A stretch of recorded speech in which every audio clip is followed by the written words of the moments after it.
mau ngomong apa tadi lupa gue. Kita mau ngomongin matahari Cina. Ya, Chinese New Inventation. Ya, ini kita langsung ngomong ke topik aja kali ya. Ini sebenarnya yang bakal kita bahas pada hari ini ya. Nah, oke. Kita langsung masuk aja nih. Beberapa hari yang lalu nih, jadi bridging-nya nggak cakep nih, sorry ya. Jadi beberapa hari yang lalu nih ada kabar yang lumayan bikin saya impress gitu, bikin saya tertarik soal matahari buatan Cina gitu. Ini yang bikin ini walaupun konsepnya bukan matahari ya, cuman yang dituliskan di media matahari buatan itu bikin kita, gila keren banget gitu. Nah, jadi Cina ini bikin yang namanya matahari buatan. Ini sebelum kita ngomong ke topik, kan Jepang itu dijulukannya negeri matahari terbit ya, sedangkan Cina itu kan ibaratnya Jepang. Nanti kalau misalnya Cina ini punya matahari buatan, berarti matahari terbitnya bukan di Jepang lagi dong, di Cina lagi dong. Jadi di Cina. Aku baca meme tahu dari ini. Apa? Pak Budiman Sujatmiko tahu kan? Ya gimana? Cara pembalasan sejarah yang paling baik itu dilakukan oleh Cina sekarang. Jepang aku raja itu keturunan matahari, sekarang matahari dibuat sama Cina. Keren sih. Mantep. Shinto. Iya kan? Yang jadi agama baru itu loh. Amaterasu itu yang ini nggak sih? Matahari itu nggak sih? Raja Dewa Matahari Amaterasu. Gimana tuh matahari buatan Cina tuh? Nah, kita mungkin nggak perlu teknis kali ya barangkali karena emang ini bukan ranah kita. Jadi singkatnya matahari buatan ini bisa suhunya itu bisa sampai 70 derajat kalau nggak salah. 70 juta derajat ya. Iya nggak? Itu ya lebih. Iya nggak, War? Ini soalnya skrip saya dibawa ini nih, bawa. Iya ya, 70 juta derajat kan ya? Itu yang pokoknya itu 10 times lebih panas daripada matahari. Yes, ya, itu lebih panas dari matahari. Dari matahari. Nah, tujuannya buat bikin matahari buatan ini apa? Ini salah satu tujuannya itu adalah buat menyokong energi terbarukan di masa depan gitu. Jadi karena ini dengan panas yang sedemikian panas itu bisa menghasilkan energi tentunya, dan itu bisa dibilang bisa menggantikan energi fosil. Yep. Nah, itu jadi bisa jadi solusi gitu buat menggantikan energi apa namanya? Tradisional, energi fosil. Nah, tapi sebenarnya ini bukan cuma Cina aja sebenarnya mengembangkan matahari buatan ini. Ada Perancis juga, ada Rusia, ada Korea Selatan. yang Korea Selatan, yang setahu aku yang maju ini tiga negara ini, yang Korea Selatan, Perancis sama Cina. Nah, pada ini nih sebenarnya ada IO-nya. IO-nya apa sih? Sorry, skripsku ini di bawah ITER ya. Nah, ITER itu tuh ada for your information, ada USA, ada Uni Eropa. Nah, Perancis itu sebenarnya mewakili Uni Eropa, ada India juga, Korea Selatan, Jepang, Cina. Ada yang kurang nggak? Dan ada Kanada sama apa tuh namanya, Australia juga sebagai member yang teknikal barangkali ya. Nah, itu kayak gitu. Nah, berkaca dari dengan adanya matahari buatan ini, kira-kira gimana tuh komentar kalian? Kalian punya komentar nggak secara umum mengenai matahari buatan ini? Dari Anwar dulu deh. Irfan dulu. Oke, Irfan. Bang Irfan. Oke. Pertama aku juga merasa ini salah satu gebrakan dari Cina sebagai salah satu negara industri terbesar di dunia ya. Jadi kita tahu selama ini tuh Cina itu hampir 80% ya kalau nggak salah ya ini ya. Pemasok energi sumber daya energi itu dari bahan bakar fosil semua. Jadi salah satu penyumbang gas kaca terbesar itu di dunia itu ya Cina gitu kan. Nah, tapi dalam beberapa tahun belakangan Cina itu selalu melakukan inovasi untuk kemudian menurunkan penggunaan bahan bakar fosil gitu. Nah, sekarang dengan adanya penemuan HM2L tokamak ini, itu artinya Cina benar-benar serius dalam mengembangkan sumber energi terbarukan gitu loh. Oh iya, Aku matahari buatan. Sorry impress sih. ngekat. Tokamak itu buat yang denger, tokamak itu nama matahari buatannya itu ya, biar nggak bingung Yep. nanti. Oh ya, HL2M tokamak. Nah, Itu nama ininya, nama reaktornya kalau nggak salah ya. yes.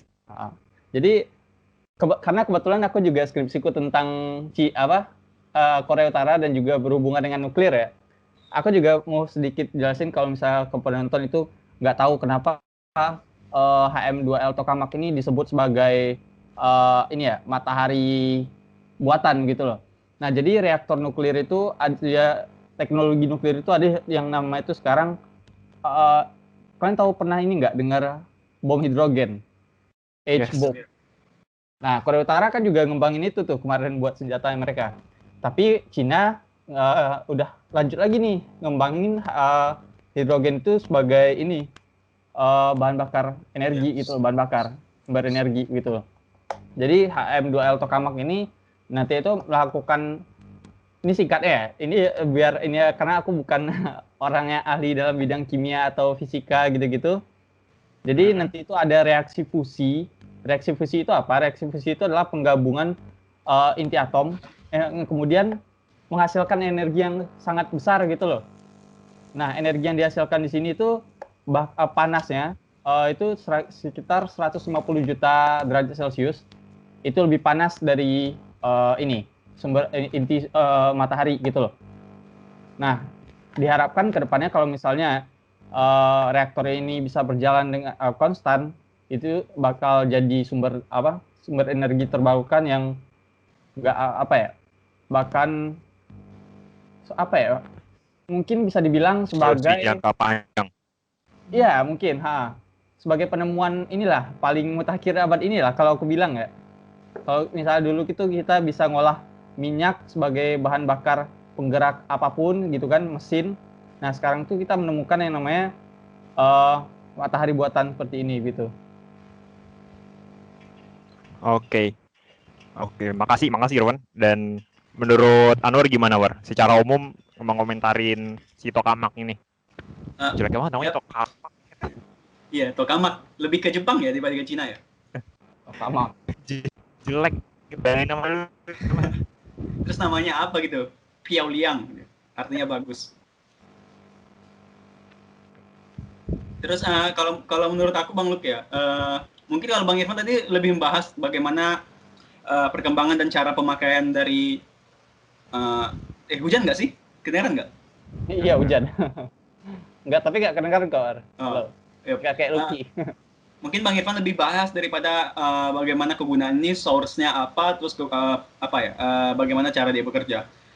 Mungkin kalau kita dari sisi yang agak lebih politis, sebenarnya kan pembuatan matahari buatan nih yang reaktornya bernama tokamak kan dimulai sejak tahun 2006. Mungkin berita zaman dahulu itu not as big as nowadays gitu loh. Jadi tidak terlalu diberitakan oleh media dan tidak terlalu nyampai kepada grassroots itu dalam masyarakat dunia itu sendiri, komunitas global itu sendiri untuk membaca berita tersebut. Dengan perkembangan teknologi dan lain-lain membuat hal-hal yang berbau dengan invention dari China akan semakin ada yang mencibir dan juga akan ada yang memuji. Kemudian kalau kita lihat dari kegunaannya sendiri kan benar tadi menggabungkan dua jenis dari hidrogen kan, hidrogen kan ya untuk menjadi bahan bakarnya. Kemudian untuk itu kalau kita ketahui dari sejak lama Cina itu sebagai negara paling besar dalam menghasilkan suatu barang jadi maupun barang baku. Cuman yang menjadi pertanyaannya adalah untuk menggerakkan berbagai industri di China, mereka tetap impor minyak itu dari Indonesia, Afrika, Qatar, Kuwait, ya beberapa negara lah. Jadi mereka masih impor minyak dari fosil itu sebagai penggerak dari sektor industri mereka. Kemudian dengan munculnya teknologi ini akan menguatkan ekonomi Cina kembali pada era tahun 2050 ya, baru ini diterapkan secara full di China itu sendiri. Kemudian kalau kita lihat dari sisi ekonomis, dengan dengan kekuatan ekonomi Cina sekarang aja yang masih mengimpor fosil sebagai bahan dasarnya untuk menggerakkan industri, mereka sudah menguasai market pasar lebih dari 60%. Kayak bisa dibayangin nggak sih kalau mereka tidak perlu lagi mengimpor bahan-bahan dasar dari negara lain atau sebagai penggerak dari industri mereka yang mesin, kebanyakan mesin kan? Mesin. Itu ya bisa berapa kali lipat lebih maju ekonomi dan perkembangan hidup di Cina itu sendiri. Kemudian mungkin ini juga jawaban dari sisi domestiknya, Bang Lu. Kenapa? Karena kalau kita lihat kan penduduk Cina lebih dari 1,4 miliar ya. Dari 1,4 miliar itu pasti memerlukan sumber energi yang banyak dong untuk menjalani kehidupan sosial di China itu sendiri. Mungkin ini jawaban dari pemerintah China untuk memudahkan masyarakatnya untuk menjalani kehidupan di masa depan. Kemudian kalau kita bicara dari sentimen politik, tentu hal ini akan memancing hal yang negatif bagi media-media barat karena kecenderungan media barat akan jealous dan tidak terima jika suatu penemuan atau inovasi itu ditemukan oleh bangsa-bangsa Asia. Ya karena dinilai white supremacy itu masih berlaku sampai sekarang lah, negara-negara barat, Amerika dan lain-lain. Kemudian juga mungkin ini menambah lagi daftar berita menarik di mana media seakan-akan terkejut akan pembangunan di Cina gitu loh. Kalau kita lihat dari pembangunan matahari Cina ini beritanya yang dibahas tentang Prancis misalnya, Rusia tidak sebesar apa yang dibahas di Cina. FYI di Prancis itu lebih gede loh daripada di Cina. Maksudnya berita di komunitas global. Maksudku matahari buatannya lebih panas daripada yang di Cina sebenarnya. Iya, enggak. Maksudku dari sisi politik beritanya, Bang. Enggak diberitakan sebesar apa yang diberitakan dengan Cina di masyarakat global. Kalau penemuan itu dari Cina pasti sangat menarik itu loh. Clickbait media itu sangat menarik. Dengan contoh back to Indonesian media ya, yang sangat tradisional, pasti clickbaitnya itu Cina ingin melawan Tuhan, ciptakan matahari baru.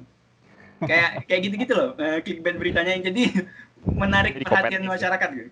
Ya mungkin untuk sedikit itu dulu sih. Tapi itu menarik ya, maaf ya Luko, aku ambil dulu.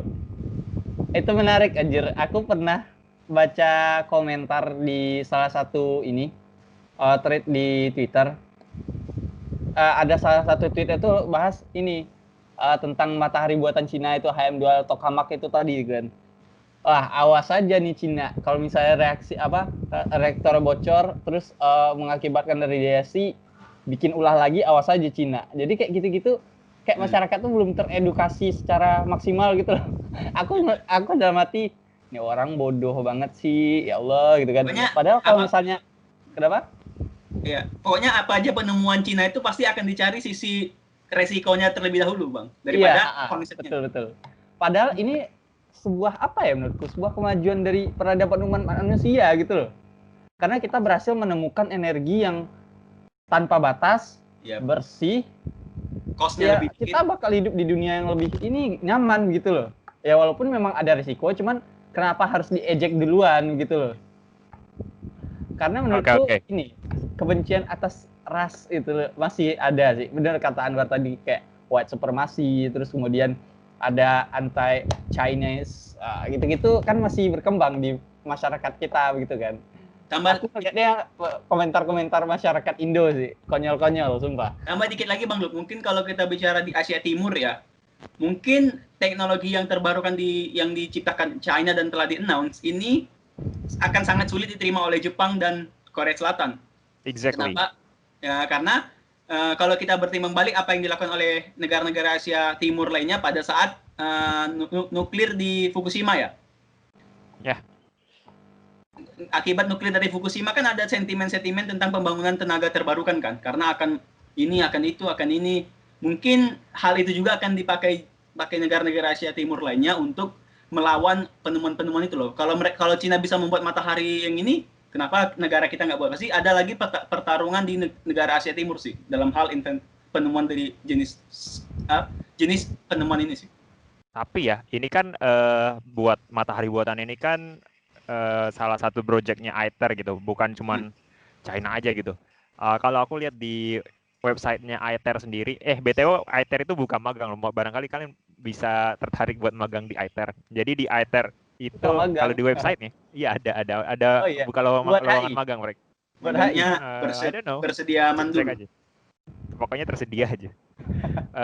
Di Aether ini pokoknya nanti kalau kata websitenya nanti bakal ada transfer teknologi, transfer data, transfer apa kalau misalnya ada penemuan gitu. Nah, China ini kan bisa dibilang kemajuannya sangat pesat ya dalam penemuan atau pembangunan itu matahari buatan ini. Nah karena China ini adalah anggotanya Aether, maka nanti bakal ada transfer data, transfer teknologi juga buat misalnya let's say Korea, Jepang atau negara-negara Aether lainnya. Nah, kalau kayak gini gimana komentarmu Wan berkaca dari komentarmu tadi mengenai bakalan ada kecemburuan dari Jepang dan Korea Selatan? Karena mungkin mereka nantinya bakalan dapat itu juga transfer teknologi juga gitu.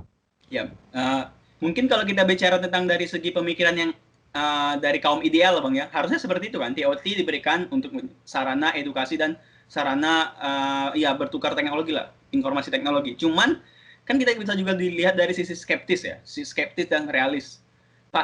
Ada nggak sih yang benar-benar TOT itu yang diterapkan ya, let's say 70-90% benar-benar dilakukan. Jarang TOT itu yang benar-benar mendekati standar dari apa yang harus dilakukan. Pasti negara itu akan mempunyai national interest-nya sendiri. Pasti mereka nggak akan terlalu ya membuka lah, karena ada rahasia dapur juga kan. Pasti mereka akan menjaga dari sisi itu sih menurutku. Makanya itu akan muncul, pasti Jepang juga akan melihat arah politiknya kan. Nggak mungkin dia percaya dengan kebijakan atau pemberitahuan dari media Cina 100% kan. Itu kembali lagi dari sisi skeptis dan realis sih melihatnya. Oke, thank you War. Sekarang lari ke Irfan nih. Van, gimana nih Van nih? Menurutmu bagaimana tokamak ini mengubah apa politik internasional khususnya di Asia Pasifik mungkin ya? Gimana tuh Van? Ada pandangan nggak Van? Aku sejauh ini masih belum ada pandangan jauh tentang tokamak ini ya, HL2M tokamak ini. Tapi yang pasti begini, kalau misalnya kita bahas tadi kecemburuan negara-negara Asia Timur lainnya atau negara besar lainnya, itu pasti ada. Karena tujuan dari Cina sendiri tahun 2050 itu bakal dikomersialkan kan. Ini kalau misalnya ini bisa konstan, menghasilkan energi yang konstan gitu kan. Nah, rencananya Cina juga bakal secara domestik ya, bakal dipasarkan secara domestik itu kalau nggak salah 2040 apa 2035 gitu. Nah, itu kalau sebenarnya kalau kita lihat Prancis juga punya reaktor reaktor fusi nuklir ini sebenarnya. Dan juga Korea Selatan juga punya. Cuman mereka itu beda-beda dalam hal menghasilkan energi itu waktunya gitu loh, waktu penghasilan energinya. Kalau nggak salah di Korea Selatan itu bisa menghasilkan berapa puluh juta derajat Celcius, cuman nggak lama waktunya gitu loh dibandingkan cuma Cina. 10 detik. 10 detik ya? 10 detik ya. Kalau nggak salah yang Cina ini 20 ya? Iya, pokoknya cuma dalam hitungan detiknya ya nggak nyampe menit pokoknya. Iya, makanya ini kan dari apa masih dalam tahap perkembangan begitu kan. Cuman kalau misalnya untuk perubahan politik dunia itu pasti kita teman-teman sebagai HI pasti ingat dong tentang perjanjian ini Bretton Woods.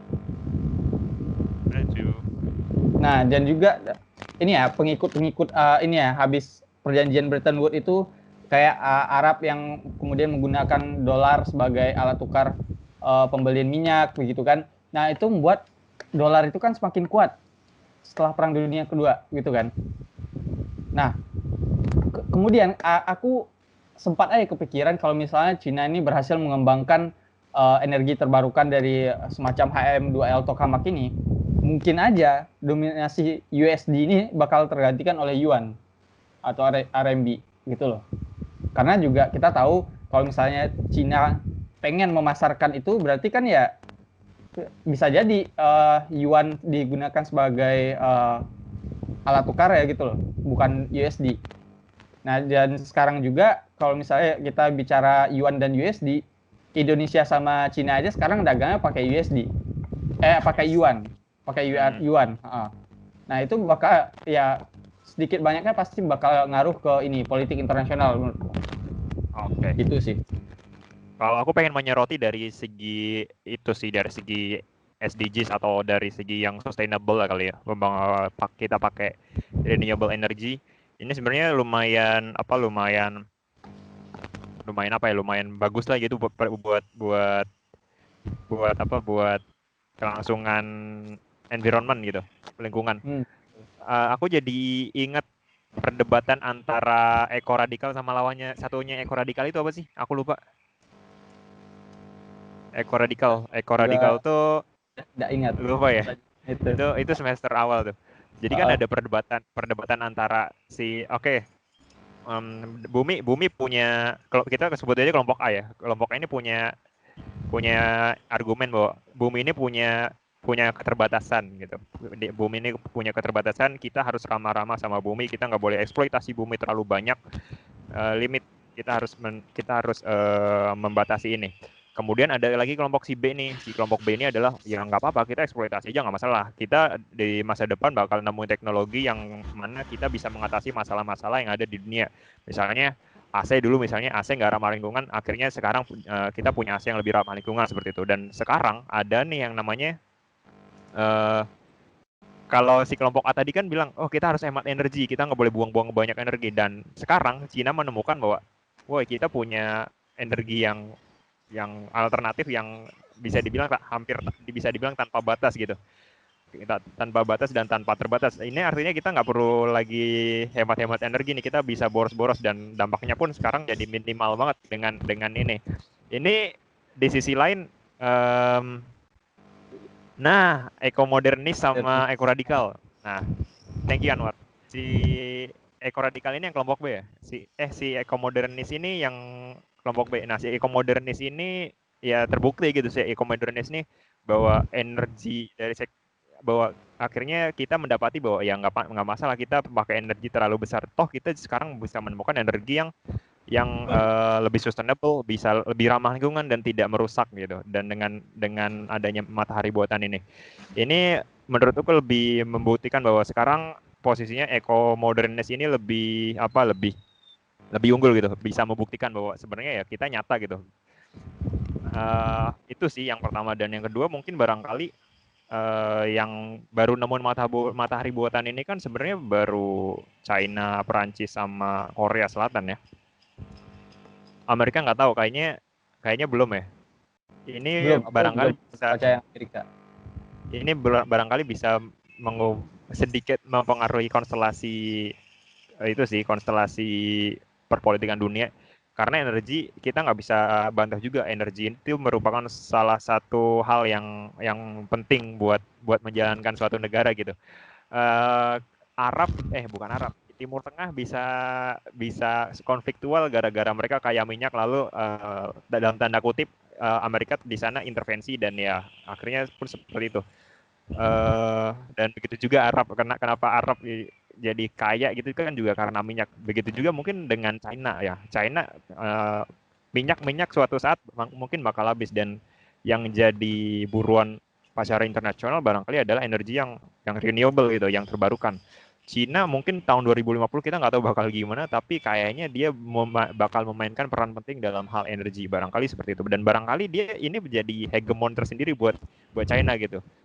Dan barangkali kita nggak pernah bisa memprediksi masa depan, barangkali bisa jadi Cina ya jadi aktor utama gitu, bukan menggeser Amerika sebagai aktor utama di hubungan internasional, atau bahkan bisa mengimbangi sih sebenarnya, agak mengimbangi, dan mungkin bisa lebih menyaingi Amerika Serikat atau bahkan mengungguli mungkin di masa depan di tahun 2050 dengan ini. Nah, nanti mungkin bakalan kita bahas lagi di pertanyaan selanjutnya. Itu kali ya, barangkali kalian punya komentar lagi mungkin.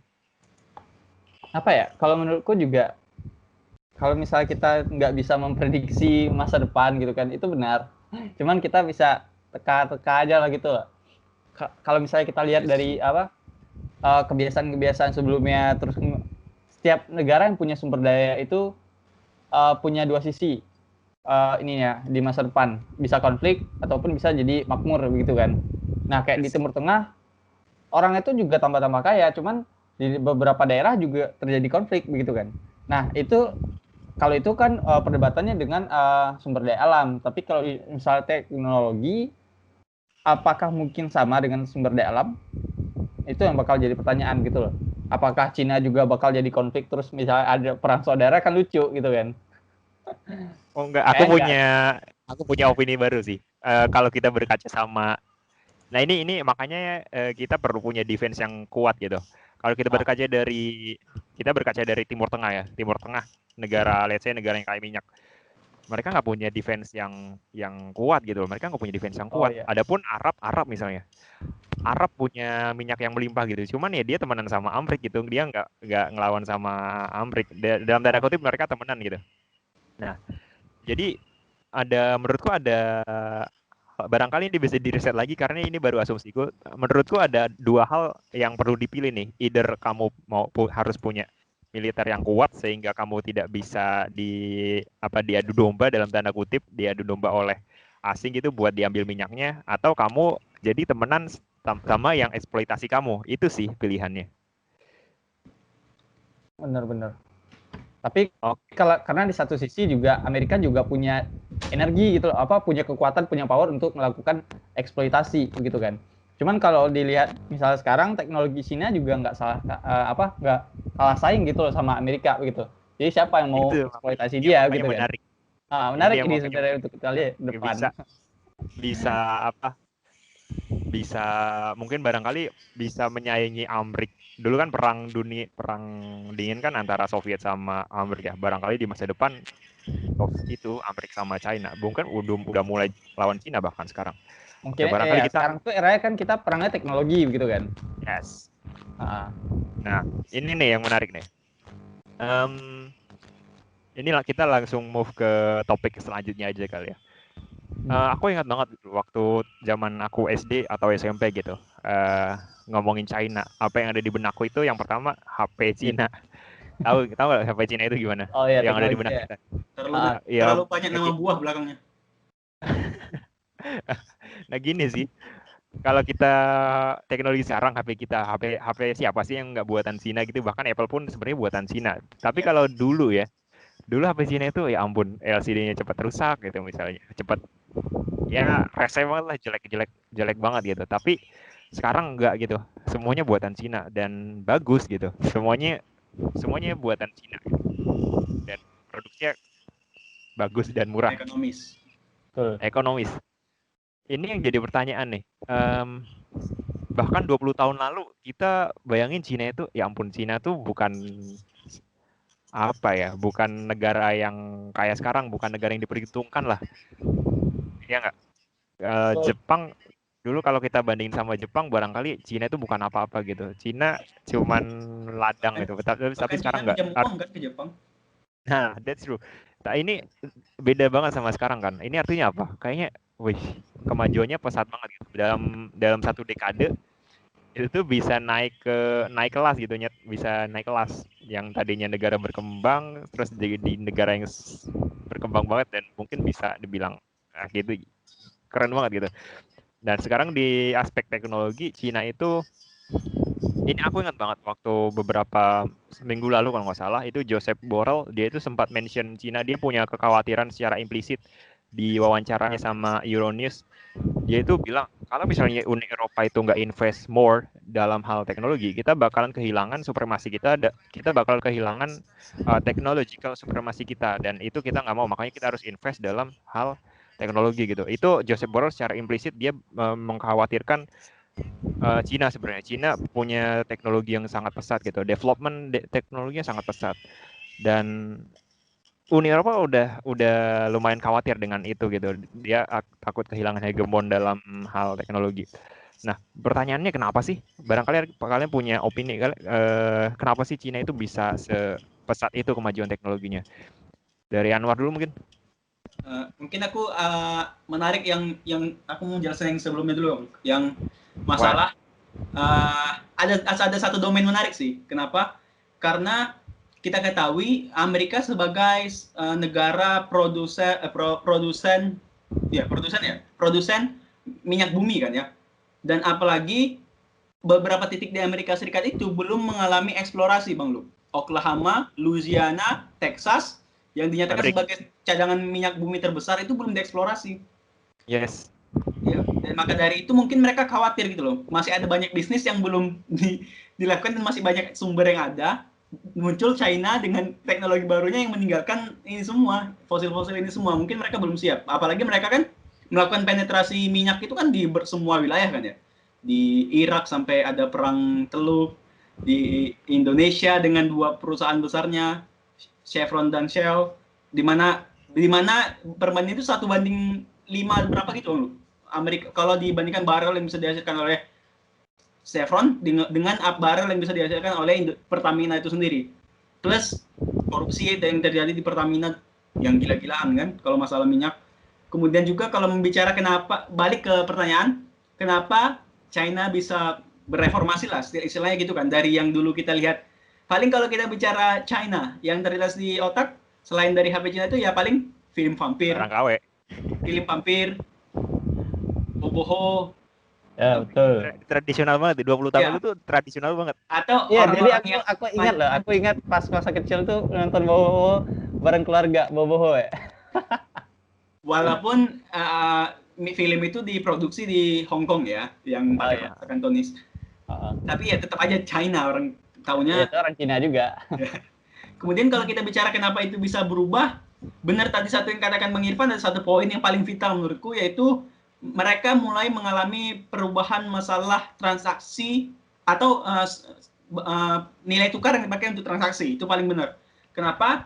Karena mereka gini, sistem itu mereka akan meminjamkan uang ke negara-negara dunia ketiga, salah satunya Indonesia, dengan alasan mereka akan menanamkan atau mencetak dolar di negara tersebut. Karena Indonesia kan atau negara-negara dunia ketiga kan akan mengalami tax yang sangat rendah dibandingkan negara Cina itu sendiri kan. Berbeda karena Indonesia sekarang juga udah dihapus jadi negara berkembang. Makanya itu Cina mulai mengambil wilayah itu di Afrika yang tax-nya sangat rendah kalau masuk ke pasar Amerika. Makanya nilai tukar yang dipakai Cina itu ada 2. Mereka akan menggunakan yuan ke negara-negara dekat yang relasinya dekat dan juga transaksi yang ada di dalam negeri. Kemudian mereka akan menanamkan modal ke negara-negara dunia ketiga dengan maksud untuk menciptakan atau mencetak dolar di negara dunia ketiga. Artinya mereka tidak terganggu secara nilai tukar di nasional karena mereka memakai yuan, dan juga mereka bisa menghasilkan nilai mata uang yang lebih, yaitu dolar di negara-negara dunia ketiga. Yang kalau barang-barangnya masuk ke Amerika Serikat akan mengalami tax ratio yang sangat rendah dibandingkan China itu sendiri. Jadi ada dari sisi nilai tukar. Kemudian dari sisi reformasi politik mereka ya, dari era Mao Zedong sampai ke era sekarang Xi Jinping yang memisahkan antara ekonomi dan politik negara dalam hal ini itu sangat efektif. Kenapa? Karena Cina gini Bang, karena Cina salah satu membuka pasarnya ke negara-negara luar, juga dia main sistem untuk mematikan pasar-pasar barat di negaranya sendiri yang sebagai marketplace besar. Dengan contoh Adidas, muncul merek saingannya itu Adibas, Adidas. Dalam artian mereka ingin mematikan produk-produk luar dengan menciptakan hal modifikasi tiru buat market atau buat brand yang baru. Karena kan tidak benar, paling mereka akan menghilangkan 3-4 unsur kan agar terhindar dari haki tadi. Maka dari itu jangan heran banyak yang Nike, apalagi itu KFC aja ada dulu apa gitu nama-namanya. Pokoknya mereka ingin menghentikan dari sisi itu. Jadi jadi imitasi itu bukan semata-mata memang karena mereka buruk aja menciptakan. Memang karena arah politik juga. Negara China ini ingin menciptakan stimulus yang dimana masyarakatnya itu nggak terlalu bergantung kepada produk-produk luar, dan hal itu in a way it works gitu kan di negara-negara sana. Kemudian juga kalau kita lihat beberapa produksi itu juga mereka ciptakan dengan nilai cost yang sangat rendah. Kita ketahui bahkan Bang Luk ya, kalau kita lihat tenaga kerja itu mereka rela kerja sehari 14 sampai 16 jam sehari dengan upah yang sangat sedikit loh. Itu banyak terjadi di industri Cina. Kemudian sekarang udah agak mahal. Sekarang udah agak mahal. Ya, mungkin dari perkembangan industrinya. Kemudian juga kalau kita lihat dari sisi sumber daya yang tercipta, jadi Bang Luk untuk membuat satu kerangka handphone di Cina itu sudah tersedia 98% source di negara itu sendiri.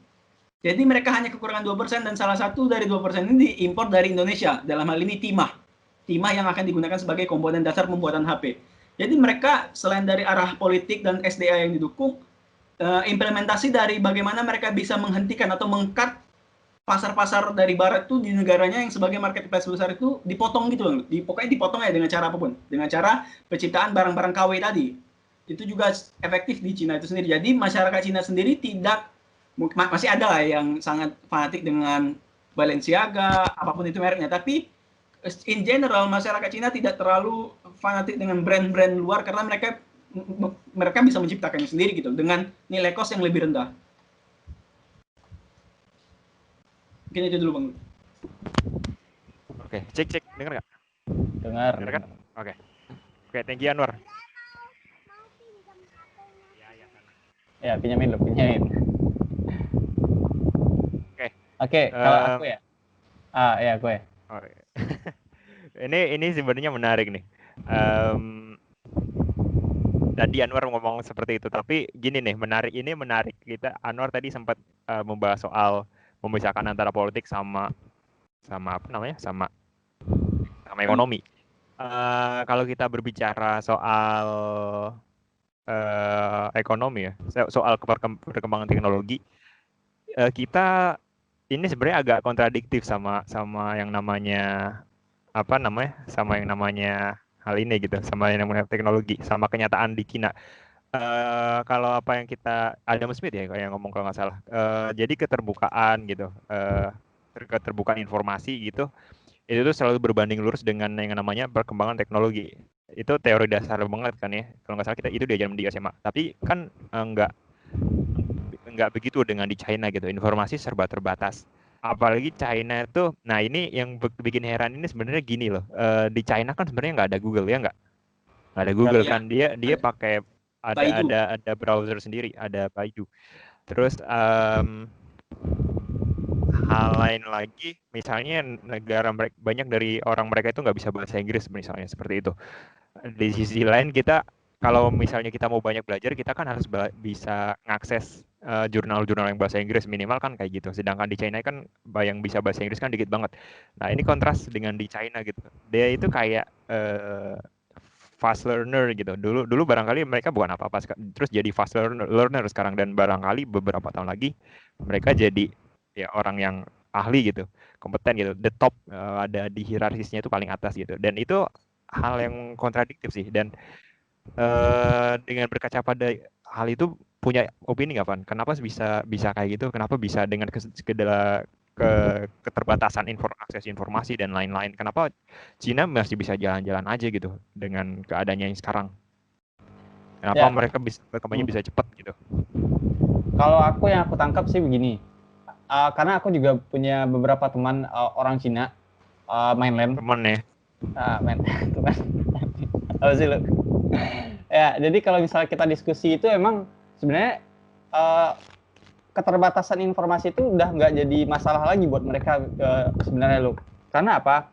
Walaupun sebenarnya kalau misalnya kita akses jurnal-jurnal internasional itu dalam bahasa Inggris gitu kan. Cuman orang-orang Cina ini benar apa yang gue bilang tadi, fast learner.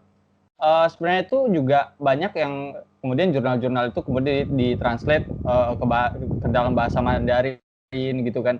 Karena kita tahu juga. Yang translate itu siapa? Itu siapa? Ya juga orang Cina yang bisa bahasa Inggris dong. Enggak, maksudku kalau misalnya ada jasa translasi gitu, itu kan aksesnya tetap terbatas kan.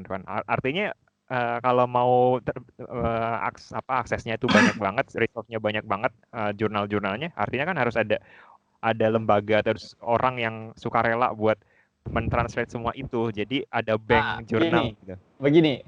Sebenarnya kalau misalnya kita bilang angka pasti buat English speakers di China itu sebenarnya kalau dibilang dikit banget enggak juga loh. Karena juga kalau misalnya kita bicara tentang mahasiswa Cina itu pada umumnya seenggak-enggaknya mereka tuh udah bisa baca ataupun deep conversation lah. Artinya kalau udah kita bilang deep conversation itu artinya mereka sebenarnya udah nggak terbata-bata lagi dalam English communication gitu loh. Nah artinya yang kutangkap di sini orang yang belum bisa bahasa Inggris itu hanya berada di rural China gitu loh. Di daerah-daerah countryside, kemudian daerah-daerah yang kemungkinan di Cina itu belum semaju kayak Shanghai ataupun Beijing begitu kan. Di luar itu kayak kota-kota seperti Xi'an, apapun Zhejiang itu juga banyak ini loh, kampus-kampus ya top 500 ya kemarin kita ya. Top 500 ya, kalau nggak salah ya. Ya, jadi universitas mereka tuh juga nggak main-main lu. Kalau misalnya kita tahu nggak ini beasiswa pemerintah Cina, tahu nggak? Ada 2 kan itu? Ya, Chinese Government Scholarship sama yang langsung dari ke kampusnya. Ya, dari kampusnya gitu loh. Nge-lag internet tuh kayaknya.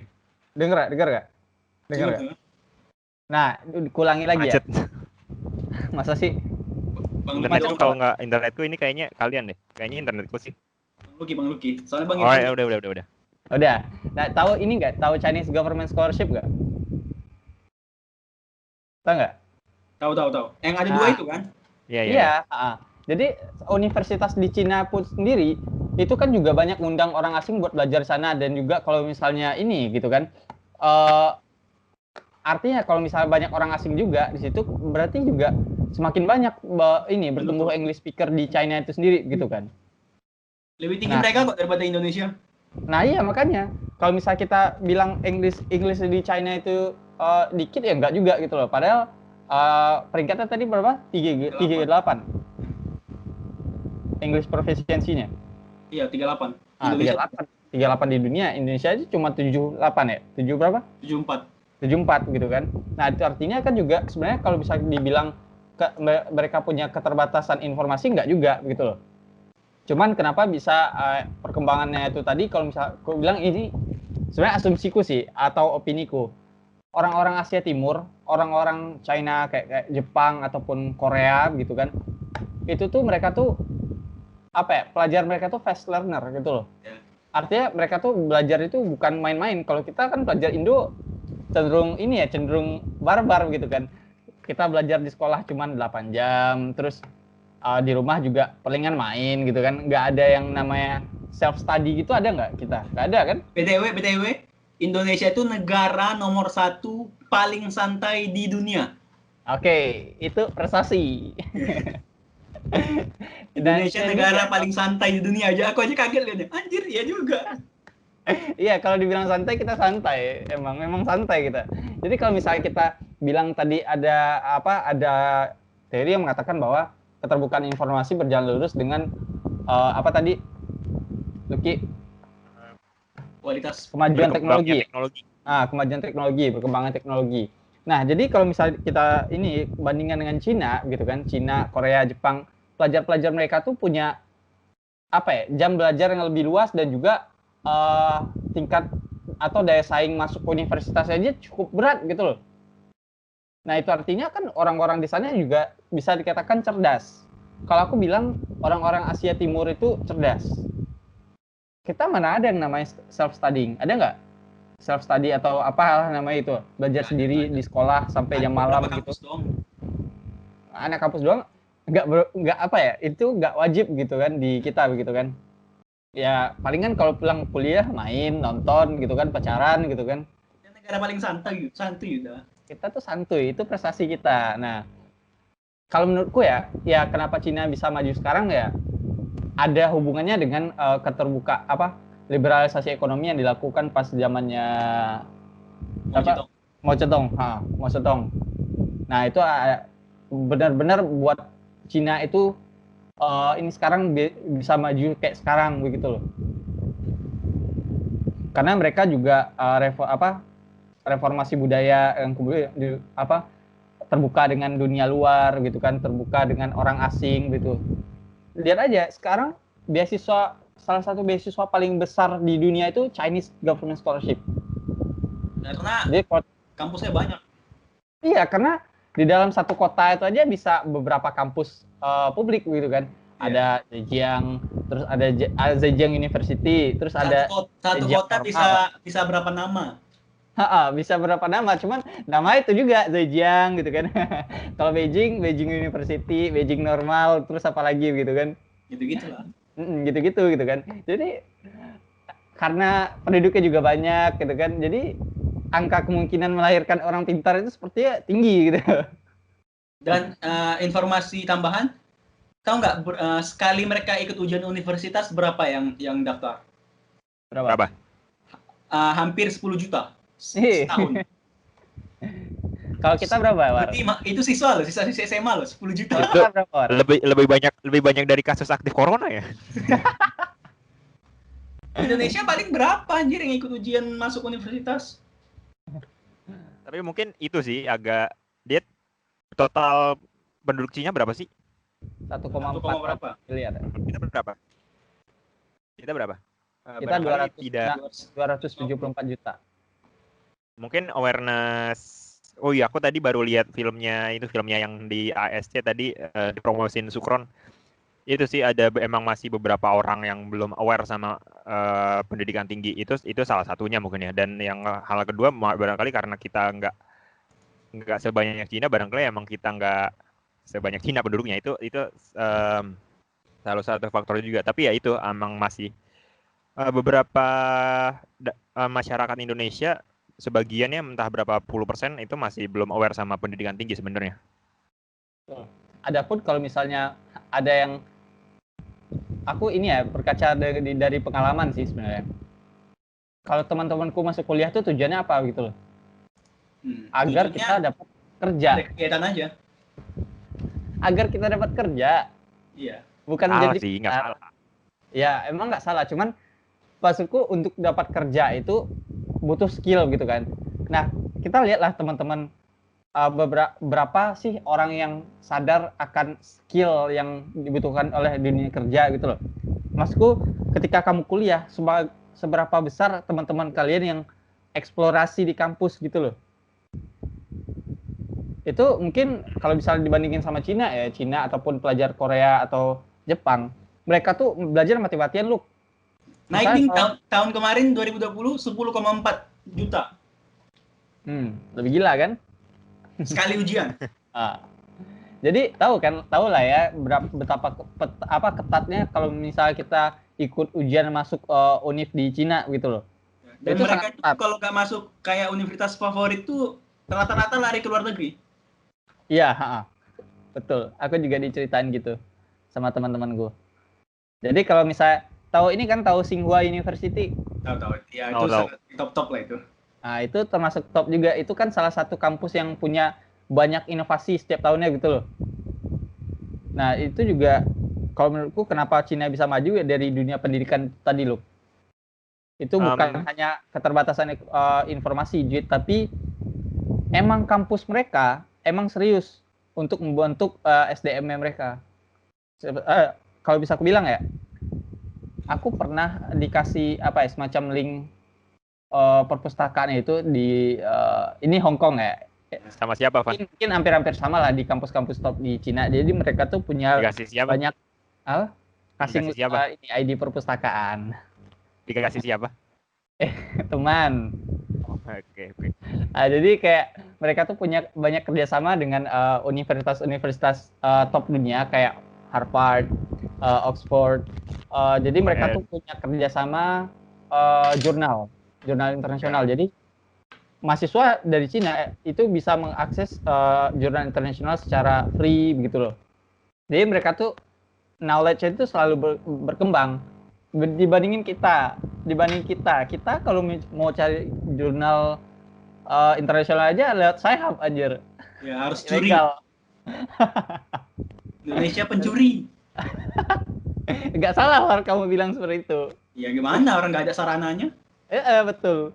Adapun kalau misalnya kampus di Indo yang punya kerjasama internasional seperti itu kan ya cuma UGM gitu kan. Orang UGM itu udah pintar. Nyari data di EPRIN UPNYK kayaknya nggak selesai skripsi.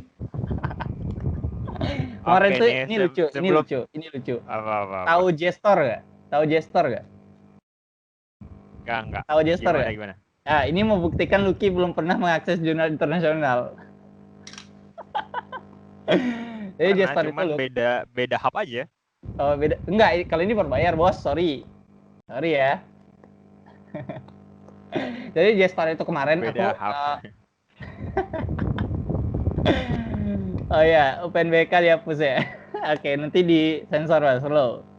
Aku ahli dalam sensor menyensor. Jadi kayak kemarin itu aku butuh data tentang nuclear weapon dari Korea Utara begitu kan. Cuman datanya itu ternyata ada di ini salah satu jurnal yang dibuat oleh Palgrave. Aku lupa penerbitnya itu. Palgrave. Kalau misalnya sering baca jurnal Amerika pasti tahu Palgrave, ya kan. Nah, jadi kayak kemarin tuh aku terpaksa buat semacam kayak cari-cari ID orang yang baik gitu loh, buat akses di Gestor. Jadi kayak komen-komenan di internet gitu kan, punya ini nggak ID di Gestor nggak, bisa bukain aku satu link nggak? Aku sampai ngemis kayak gitu loh, sumpah kemarin. Dan hasilnya sampai sekarang nggak dapet. Karena ya orang pasti juga, lu siapa anjir, gue buka akunnya aja bayar gitu loh. Masa lu pengen gratis gitu kan? Oke. Oke, menarik. Jadi Irfan lebih menekankan di pendidikan ya. Sebenarnya nggak salah juga sih, dan bahkan sebenarnya benar juga, nggak ada salahnya. Aku barusan googling karena penasaran gitu. Aku tadi sempat baca berita kalau tahu nggak alokasi. Iya benar tadi, hal yang sangat mempengaruhi perkembangan teknologi adalah pendidikan ya. Itu salah satunya kenapa coba? Karena yang pertama ada dua sih faktornya. Yang pertama adalah Cina itu sebenarnya bukan salah satu, bahkan negara yang mengirim mahasiswanya buat sekolah di overseas, di luar negeri gitu. Cina itu negara nomor satu yang punya mahasiswa di luar negeri. Yang kedua adalah tahu nggak alokasi Cina itu buat pendidikan berapa persen? Berapa? 20%, men. 20%. Kita berapa? 2, 2, super sekali Indonesia. 2, dari 2, yang realisasi berapa? Nah, ini korup lagi itu. Ini kita jangan bilang persentase dulu ya. Kita nggak tahu APBN setiap negara itu berapa, dan kalau kita lihat Cina dengan ekonomi yang grande, 20% itu gila. 20%-nya itu bisa 30%-nya Indonesia atau 50%-nya Indonesia dong, ya nggak? Betul, nah, betul. Artinya itu gede banget tuh. Sedangkan Indonesia yang 2% itu ya gitu. Kasihan Sudan Selatan kalah APBD-nya. Apa? Sudan Selatan kalah, negara-negara Afrika kalah sama alokasi pendidikan Cina doang. Sudan Selatan artinya, wajar, kan negara baru.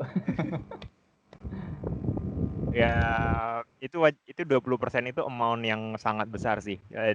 Ya ibarat kita punya duit gitu, kita cari makan itu, kita cari duit yang lainnya ada kita nyisin buat makan. Nah, 20% ini buat anak sekolah gitu. Ini kan amount yang lumayan gede gitu. Kita belum mikirin buat nabung buat yang lain-lain gitu. Itu sebuah investasi yang menurut aku 20 tahun itu waktu yang cepat loh buat perkembangan yang sepesat ini.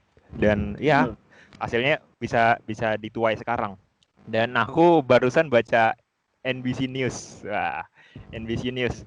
Jadi Cina itu sebenarnya punya rencana Made in China 2025. Made in China 2025. Nah, jadi ini Cina itu punya rencana buat jadiin negara mereka itu jadi semacam pemain utama lah dalam hal teknologi gitu. Ini aku bacain aja nih. Ada 10 industri yang disasar dalam teknologi. Yang pertama adalah AI, kecerdasan buatan, terus industri peralatan mesin otomatis, robotika, terus aerospace, terus pengiriman berteknologi tinggi, high-tech, maritim, terus peralatan transportasi, kereta api modern, terus mobil tanpa sopir, wih gila. Terus peralatan listrik, agrikultur, bahan baru, terus biofarma dan produk medis canggih. Ini target dia buat tahun 2025. Jadi kalau kita lihat China ya dengan rencana obornya terus 2025, dia kayaknya udah punya blueprint gitu loh buat negara ini tahun berapa itu bakal jadi kayak gimana. Dia keren banget punya blueprint gitu. Dan punya komentar nggak sih dengan Cina yang punya blueprint dan ya bisa kita bilang berjalan hampir seperti yang dia inginkan gitu? Bisa nggak sih dia jadi hegemon dalam hal teknologi gitu? Bisa. Kalau aku bilang bisa. Karena mulai dari Gimana? sekarang ini kita merasakan dampak dari teknologi Cina gitu loh. Aku suka begini loh. Aku kalau misalnya dibandingin Huawei ataupun Samsung, tebak aku pilih mana? Huawei dong. Why? Nah, jadi gini, kenapa Cina itu bisa buat inovasi yang apa ya? Menurutku juga beda dari yang lain gitu loh. Kayak fitur-fitur di Huawei itu kayak 5G gitu kan.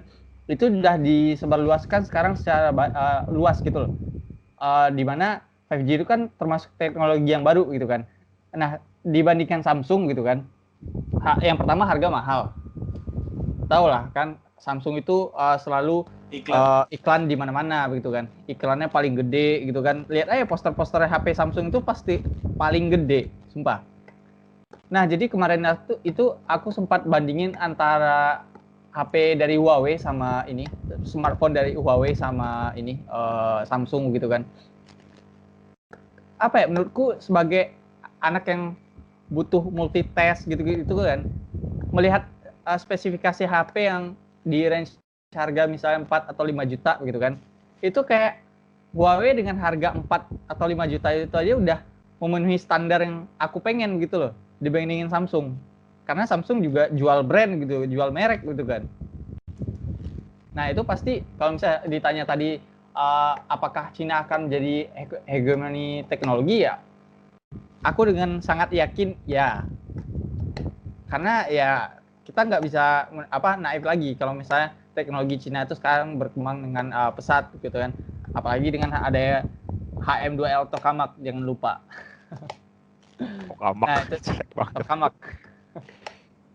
Itu tadi sih. Aku sangat yakin Cina akan jadi mendominasi teknologi di masa depan gitu loh. Kayak kalau misalnya apa challenge-nya? Ada challenge-nya nggak? Challenge-nya mungkin ya negara-negara barat yang kamu bilang iri akan kemajuan dari Asia, orang-orang timur. Ya. Itu mungkin ya. Cuman aku pengen di sini tuh nggak pengen ngomongin Amerika ataupun ngomongin Eropa, udah basi anjir. Kita termasuk Asia, orang Indonesia. Jadi kita tuh mau dibawa kemana? Kita akan tertinggal selamanya atau bahkan mampu mengikuti negara-negara Asia lainnya? Itu yang bakal jadi pertanyaan. Karena menurutku di Asia, Indonesia itu juga salah satu pemain kunci. Bahkan di tahun 2050, Southeast Asia itu juga bakal menjadi salah satu pusat ekonomi dunia. Pertanyaannya, apakah Indonesia mampu menjawab prediksi tadi? Aku sangat mampu. Gini loh, kamu tahu nggak Lapan sekarang mau cari makhluk ekstrateritorial di luar angkasa? Budgetnya berapa? Kita nggak usah ngomongin budget dulu, kita bahas planning dulu. Tahu nggak? Ya, aku tahu kan? Tahu nggak, War? Tahu. Tapi tahu nggak, rencana itu aja dihujat sama masyarakat. Iya, udah bacot di luar.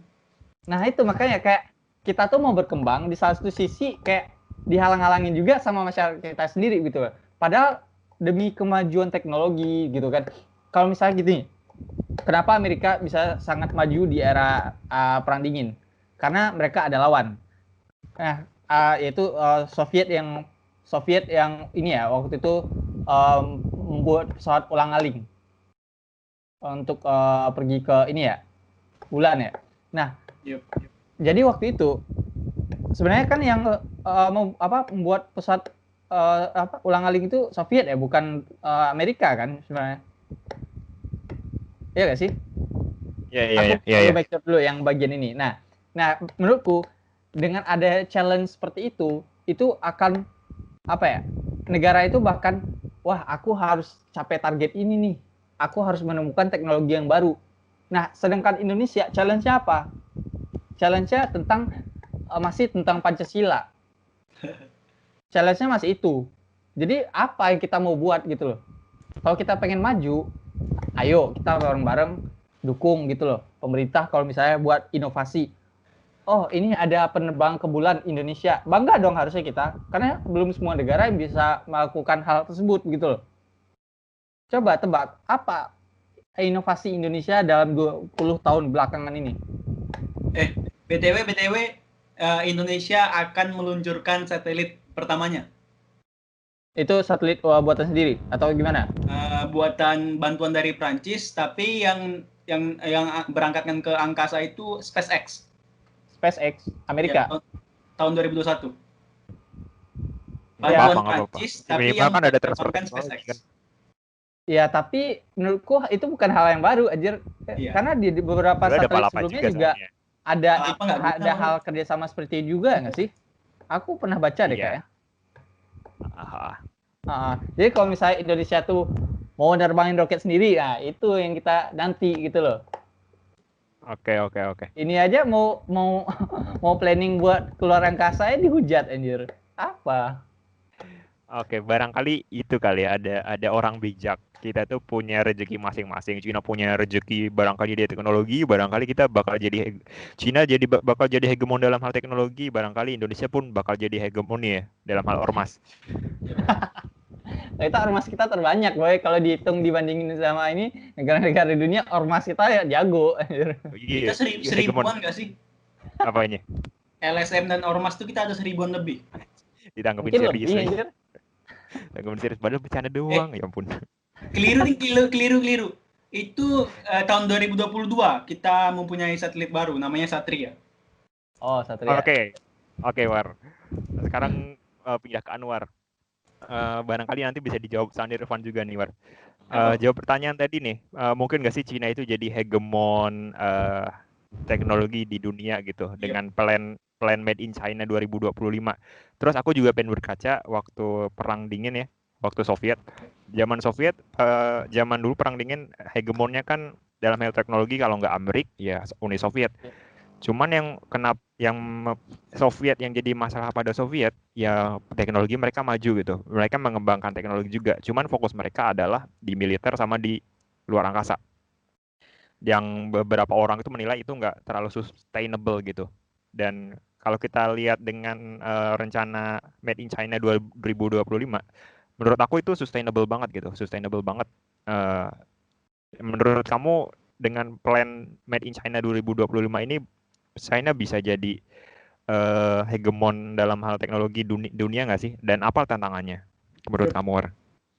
Kalau aku sama Bang Irfan, aku akan jawab kalau kita bicara in term of source and facilities yang dipunyai China, definitely bisa.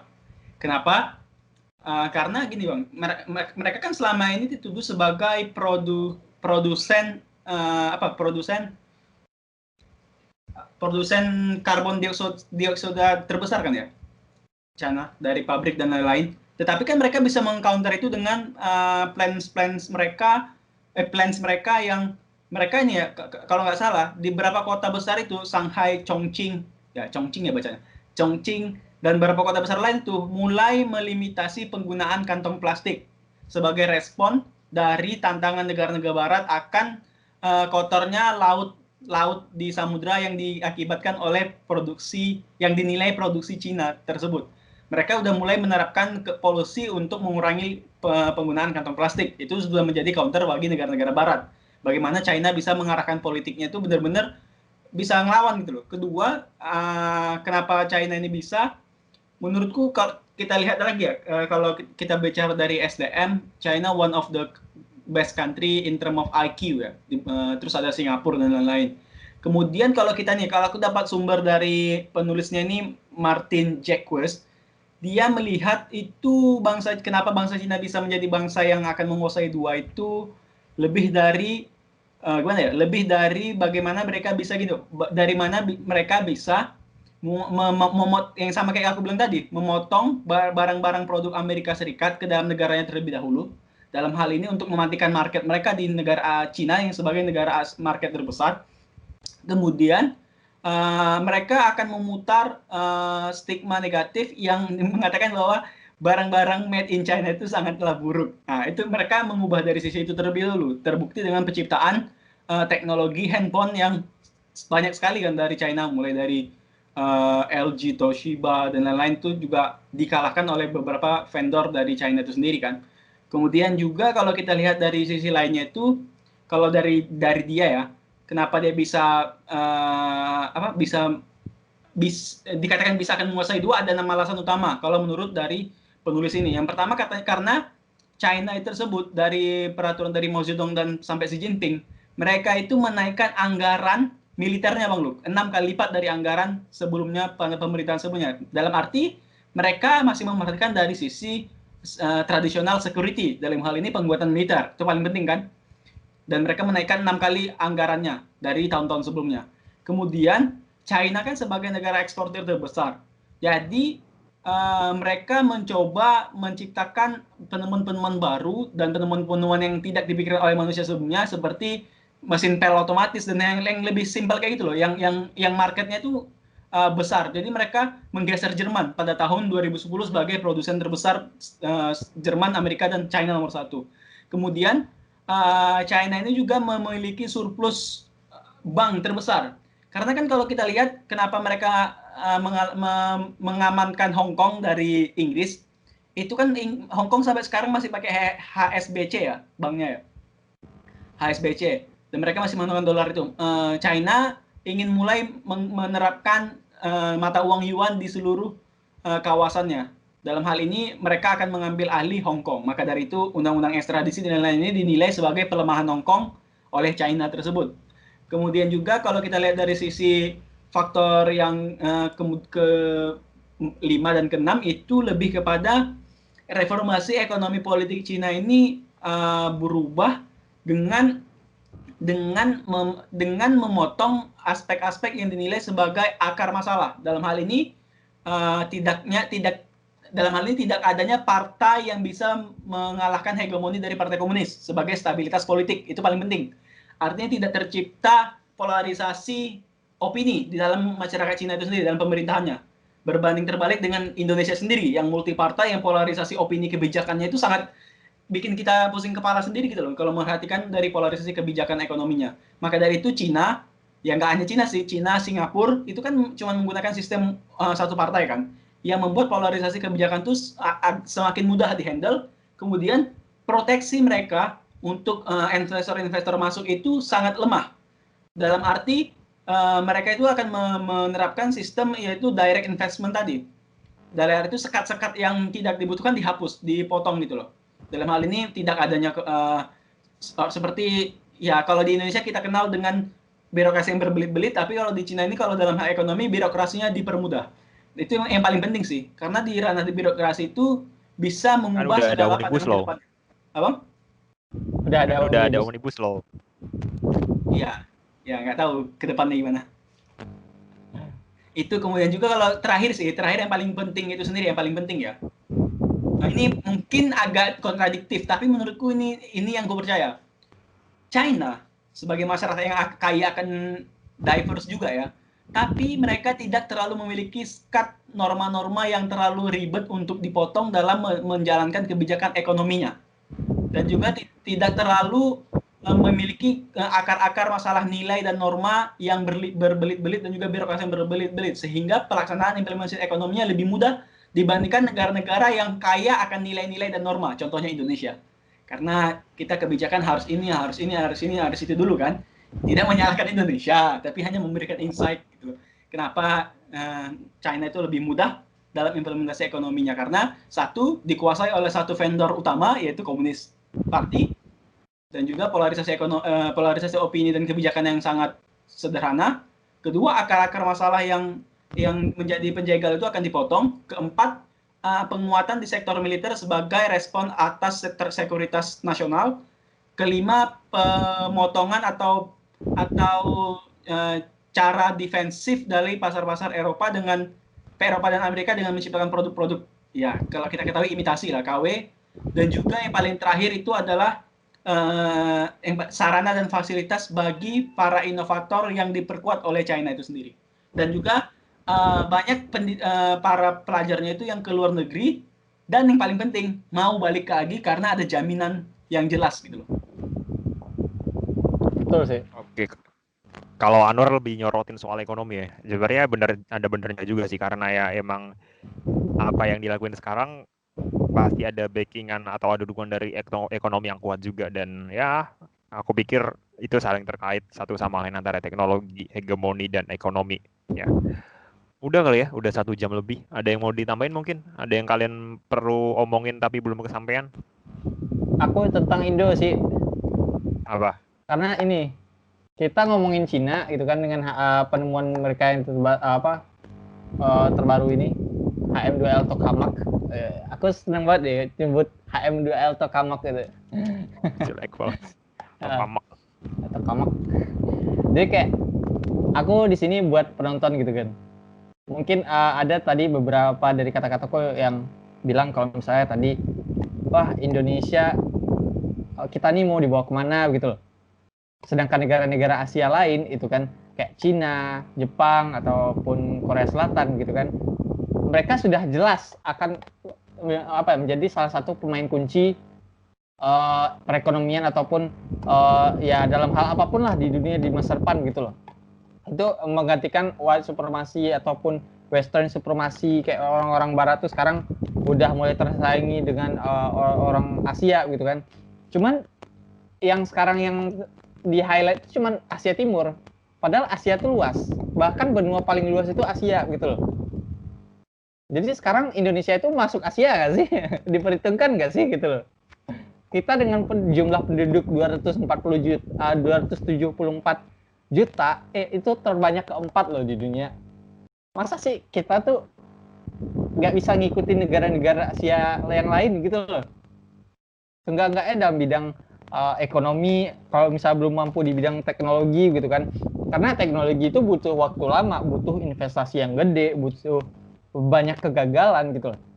Kita lihat HM2L tokamak ini sudah dibangun dari tahun 2006. Artinya berapa tahun sampai sekarang? 14 tahun mereka bisa nyempurnain matahari buatan mereka. Tapi dalam bidang ekonomi aja kayak ya korupsi masih banyak terjadi. Kemudian omnibus law yang juga masih menjadi kontroversi gitu kan. Aku sebenarnya kemarin itu ya bukan orang yang sangat anti omnibus law, tapi memang ada beberapa poin yang kemudian itu terlalu kapitalis menurutku ya. Tapi kita nggak ngomongin omnibus law. Aku ngomongin kemana Indonesia ke depannya. Di bidang teknologi kita sepertinya harus berbenah gitu loh. Jangan yang jadi orang yang sangat skeptik lagi. Kalau misalnya kita pengen kayak negara luar, tapi kita nggak pengen di-treat seperti negara luar gitu loh. Itu kan aneh. Kita pengennya maju, tapi setiap kebijakan yang diambil untuk kemajuan itu selalu ditentang gitu loh. Kayak tadi mau menemukan makhluk pencarian makhluk luar angkasa gitu kan, ditentang gitu loh. Padahal kan yang dalam pencarian benda-benda ekstrateritorial itu tadi kita bisa menemukan hal-hal baru, karena masih banyak di alam semesta ini sumber daya yang belum dieksplorasi gitu loh. Bisa jadi Indonesia salah satu penemu ini nanti, energi tanpa batas gitu kan, katakanlah hal siapa tahu di luar angkasa ada ormas juga. Ribet kalau kita bisa ormas kita buka cabang di luar angkasa, ribet. Indonesia gak bakal maju-maju nih. Terlalu banyak ormas aja. Kayak udah aja kali ya, udah 1 jam lebih barangkali. Terima kasih buat yang udah dengerin, semoga tadi omongannya yang akhir-akhir dikat. Udah itu dulu kali ya. Terima kasih bagi yang udah mendengarkan 1 jam lebih ini. Thank you, bye bye. Bye bye.